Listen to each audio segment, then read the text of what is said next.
یک کاسه یاب یک کفی آمین بود، او در گوش صدای حضرت یاسین بود. من در طبقه سر تنوری مادر،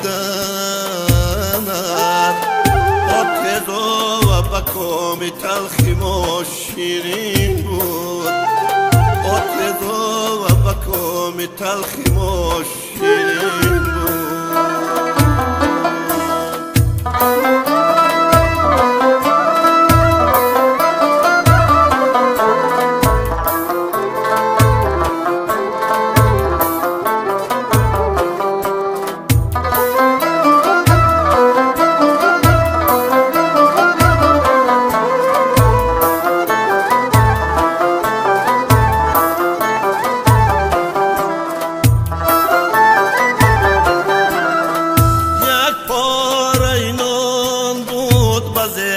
سری من یک در زیغوز پای بود بیستری من، تو چشم سرش شرارتان میرخشید، آخوشیدی سری تنور بود مادری من، آخوشیدی سری تنور بود مادری من.